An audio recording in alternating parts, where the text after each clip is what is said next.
دوستو آج کی ویڈیو میں ہم اس موضوع پر بات کریں گے کہ صرف حضرت اسرائیل علیہ السلام کو موت کا فرشتہ کیوں مقرر کیا گیا۔ تو چلیے اس واقعے پر نظر ڈال لیتے ہیں۔ جبریل علیہ السلام پر رب العالمین کا حکم ہوا کہ ایک مشت خاک زمین پر سے لاؤ۔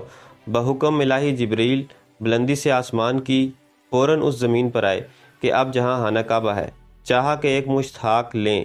اس وقت زمین نے ان کو قسم دی کہ اے جبریل، برائے خدا مجھ سے خاک مت لے کہ اس سے خلیفہ پیدا ہوگا اور اس کی اولاد بہت گناہ گار ہوگی۔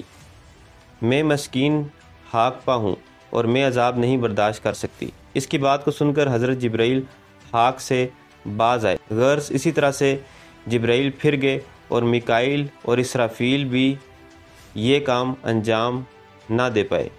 تب اللہ تعالیٰ نے اسرائیل کو بھیجا۔ ان کو بھی زمین نے منع کیا۔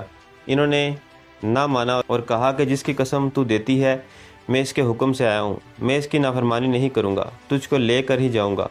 پس اسرائیل نے ہاتھ نکال کر مٹھی بھر خاک اس سرزمین سے لے کر عالم بالا پر چلے گئے اور عرض کی خداوند تو دانا و بینا ہے، میں نے یہ حاصل کر لی ہے۔ تب اللہ تعالیٰ نے فرمایا اے اسرائیل، میں اس خاک سے زمین پر ایک خلیفہ پیدا کروں گا اور اس کی جان قبض کرنے کے لیے تجھی کو مقرر کروں گا۔